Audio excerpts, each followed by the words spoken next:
Meow. Judah, hey, what's a race car say? What's it say? Ready? My mom said go! Go! And Uriah off to a big lead. Judah trails. Whoa! Judah slips in the oil slick. Uriah's going around the turn. Woo!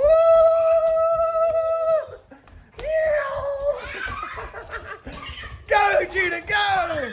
And Uriah wins. Woo!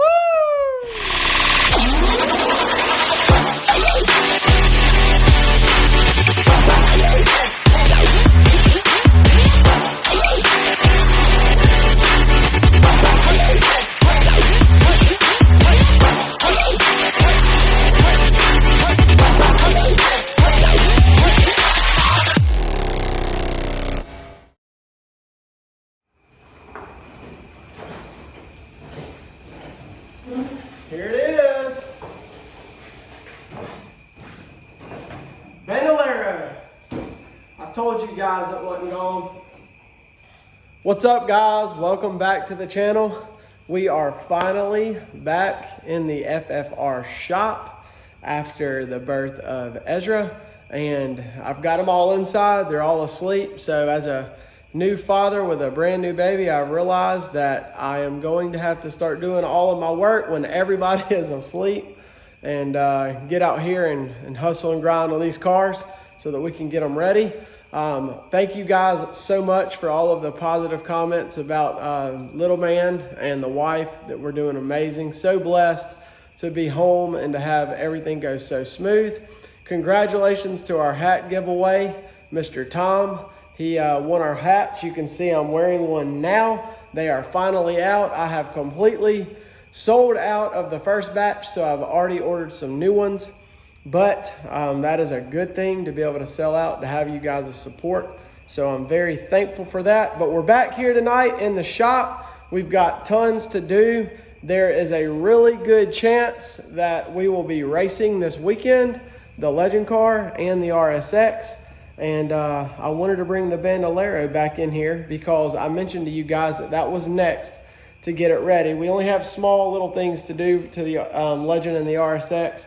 And so I wanted to spend some time tonight. Dad brought the car back down to me to show you all a little bit of the changes that we need to make to get it ready.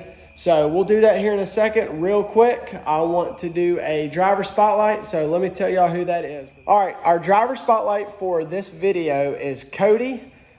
He has a YouTube channel named Maiden TV Racing, and he is building his first ever car. He's building an IMCA mod, similar to the modified that you saw me work on a couple of months ago for Josh.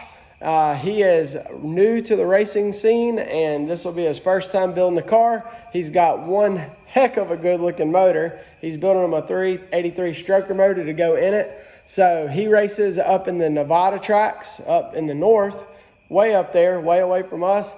But he is doing a really good job. I've given you all a few pictures, or one picture of his car and his new motor. So Cody, we wish you the best of luck. Y'all make sure to go follow him on YouTube and show him some love. Let him know that we sent you to his channel. And Cody, keep us updated. We look forward to hearing how you do on your first races. And we appreciate all your support, buddy. And so let's get right to the work. I'll show y'all what we're going to do on the Bandolero. So I mentioned to you guys that Dad has done a lot of work to this thing. It does not look like much from the outer appearance, but behind the scenes, Dad did so much. He's got a lot of the body already mounted. We did a lot of fabricating on trying to get all the bolt mounts and stuff like that redone. He also completely took this engine off. We found out that our crankshaft was bent and it had a bad wobble to it. So Dad took the whole entire engine off and he did some work on that. He also changed and put our new gearing on our driver and our driven. We had the wrong gear the last time we went out on the track and practiced this thing.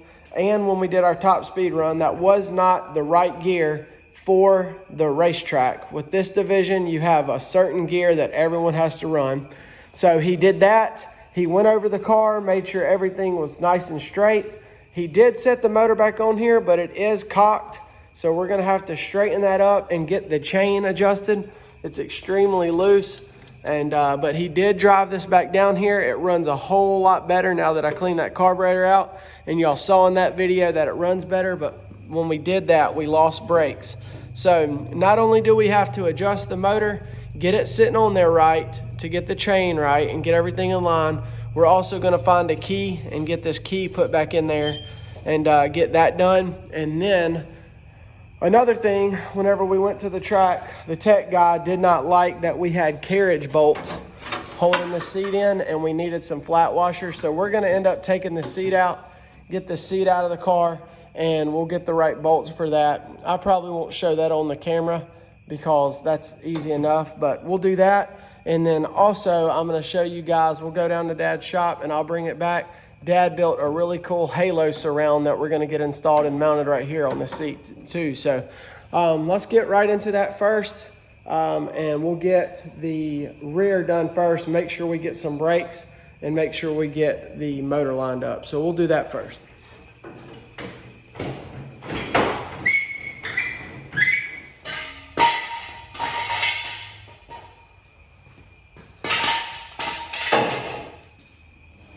Bolts lubricated where I can move them.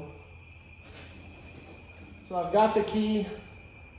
This is a one that I've had as in my parts bin, and it fits perfectly in there. We're just gonna grind it down and get it nice and smooth. But I noticed that all of these clamps that slide in to hold the key in were completely loose. Like when I say completely loose, that last test run that we made, it blows my mind that someone didn't get hurt. And it just happened at the exact time that I got done riding it and before Dad went out.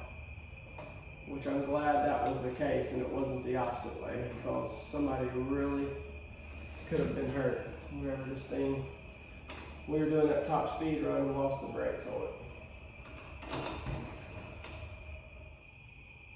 Key fits perfectly right in there.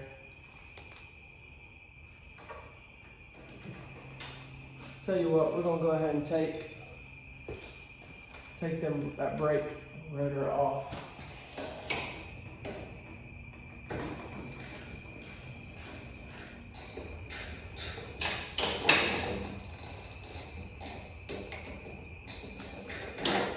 Not sure if this is the right way to do this, but it's the way I look at it. This is a true learning experience on this car, for sure.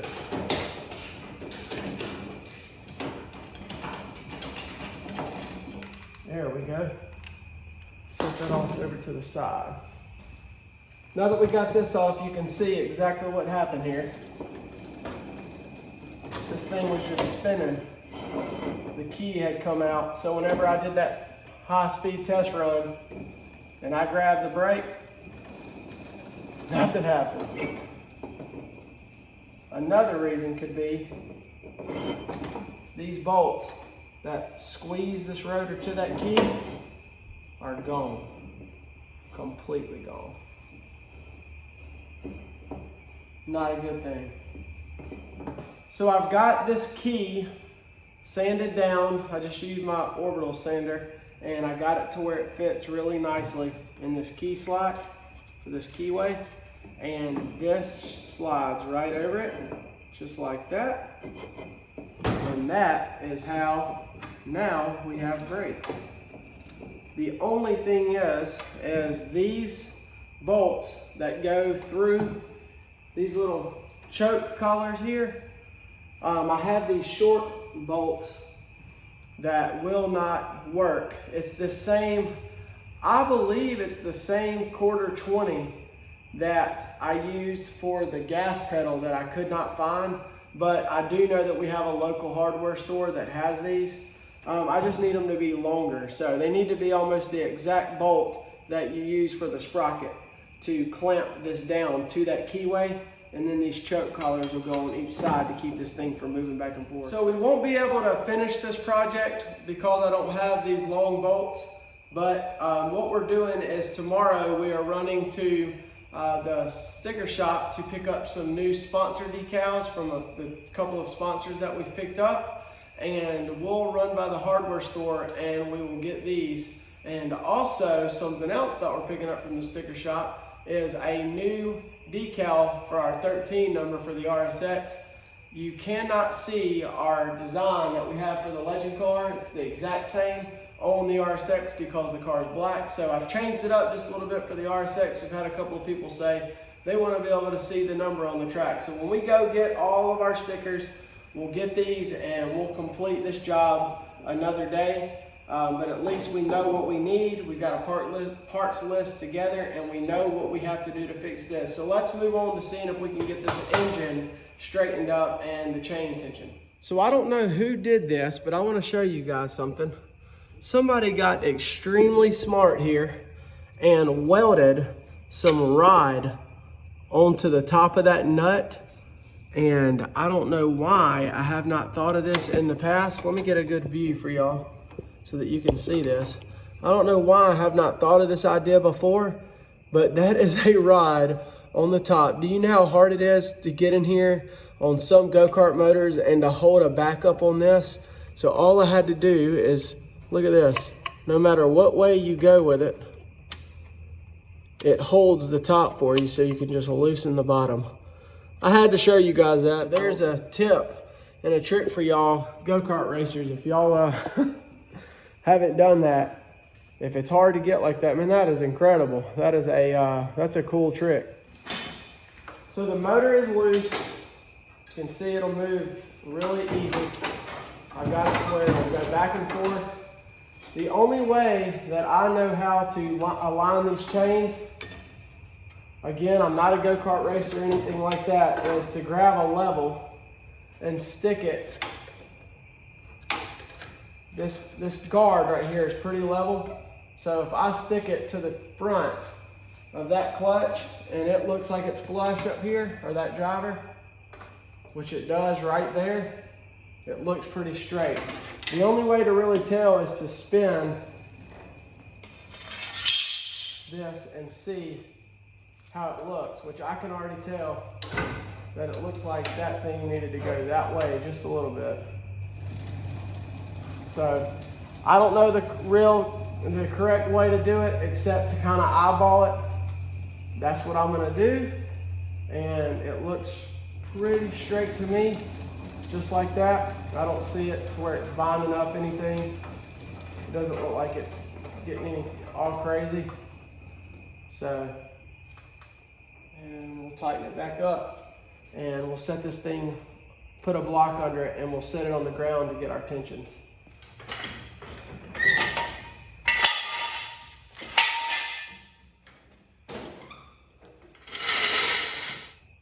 So I got it all adjusted. You can see now that the chain is a lot better. And then whenever you put weight on it, frees up, has just the right amount of slack on it. So I'm good with that.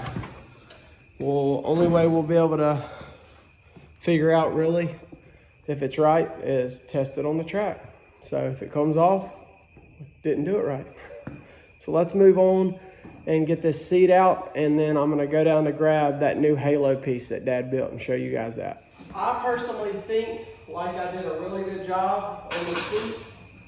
Matthew, that you saw in the first few episodes, he did the seat for us, did a jam up job, but the track, they didn't really like it that much. You are supposed to have kind of like an approved seat, but the guy who does our track tech, he does understand that we had to make this a custom seat for me. And so it is all welded exactly like it would be at like a 30-degree angle seat or a 40-degree angle seat. They just did not like the way I had it mounted with these carriage bolts. They want like a grade 8 bolt or something like that. So they also did not like that this was kind of bouncy. So here in a minute, whenever I get this seat out, I'm going to show you guys how handy Pops is. Even though he doesn't like to be on the channel that much, He does do a lot behind the scenes for our channel, and also just for our racing. He sets all of the cars up and does a lot of the setups. The bigger car, they ran their fastest lap that they've ever run at Sunny South last week, which honestly was faster than I did in my car. But I do feel like that with the changes that we found on the front end, that we could also be running in fast laps too. But all of that was because of Dad's setup. So we love Dad so much. We're so thankful to have him. He's the one who got us started in racing, and we wouldn't be here without his support and without everything that he has taught us. He's taught me everything I know, so I'm very grateful for him. He's an amazing dad. I hope to be as amazing as he is. I'll just put it that way. So let's get this seat pulled out, and I'll show you guys whenever we get back what we're doing. There we go. Seat is out. Now that we have the seat out, I walked down to Dad's shop to get this. Y'all check this out. The track didn't really like that this was bouncing around, so Dad built this. So his fabrication skills are incredible. What this is almost like a full containment seat.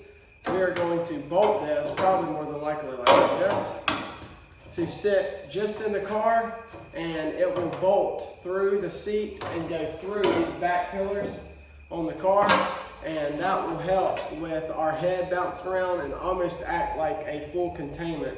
So that way our head doesn't bounce around. So that's gonna make the car a lot better. It's gonna make me feel a lot better, so that if we ever have a rollover, God, Lord forbid, knock on wood, wherever I find some, don't have any, but this is gonna be a lifesaver. Dad did an incredible job. So that'll help out big time. Tomorrow, whenever we go get the other bolts for the rear, for that keyway slot, we'll get the bolt for this seat and for this head bracket. So I'm gonna go ahead and get this set back in there, kind of where it's gonna go, so that we can kind of mark these holes and get measurements for our bolt sizes too. So that's where the seat goes, and this will be how this looks. This will slide right back behind there and bolt just like that. And we'll clamp that. Let me get some clamps. As bad as I hate these cheapo Harbor Freight clamps, for some reason I always use them. I always go back to these same clamps.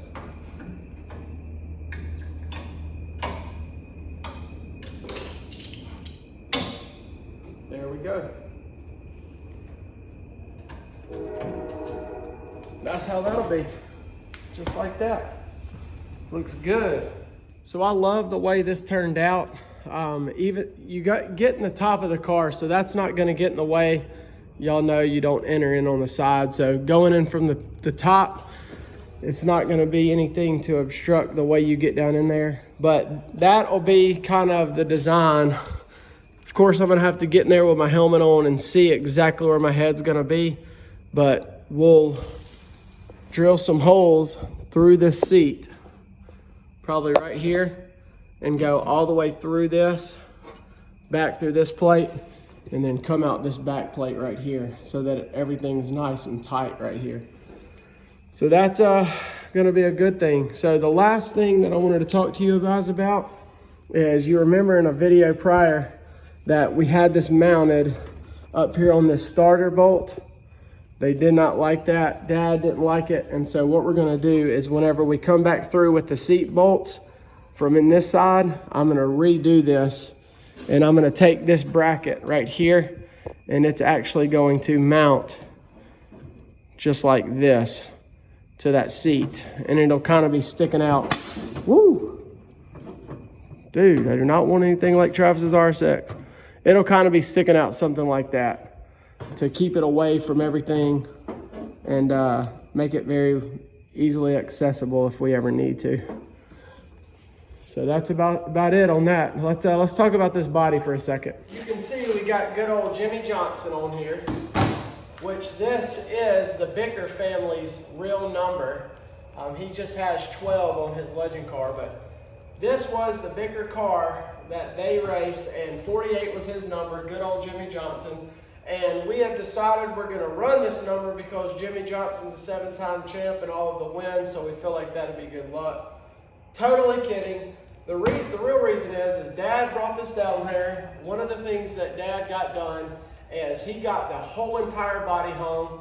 You see that the thumbnail of this video is it kind of sitting at his shop with the body mocked up on it. And what we have decided to do, me and Dad have really been talking, we're not 100% positive that this motor is up to par with that crank shaft bent. So we're not 100% sure that this motor is up to date and up to par for racing. We changed the gear, so we're gonna find out. So what we've decided is instead of trying to fix all these body pieces, the ones that are major bad, which is the front and that door and this rear piece, we have decided that we are just gonna piece some of these body pieces together and run it like that for the first race, just to test it out, to see how this motor does before we go and spend time and energy and money on trying to make this thing look good. We're not hunt the front. We're not going to change the bodies out every single time they get damaged or dinged, especially on this. And you can see I haven't even painted my legend fender yet, but that's coming soon. As of right now, it's not about the way the car looks, even though I do love my cars to look good. So does Austin. But really, this car right here is just a test run to see how it's going to do and how the engine's going to perform. So that's what we're going to do. I'm going to wrap this video up here. I don't have the things that I need to finish. We're going to go tomorrow to get everything done. But I want to thank you guys for watching. I hope you enjoy this content tonight. We finally got the Bando back out. I want to thank all of my sponsors. I mentioned we're going to go get some of the new sponsor stickers with our 13. We've got a lot of work to do to try to get prepared for this weekend. So hopefully I'll get to head out and race. We talked about the hats. The hats are available, $15 a piece. Y'all make sure that you comment down below if you want one. Or I know I mentioned in the last video, send me an email. That's the best way to get in touch with me. I appreciate you guys. Y'all make sure you like and share. Leave me some feedback on things that y'all want to see. And again, we just thank y'all so much for everything that y'all are doing. We'll catch you guys in the next one.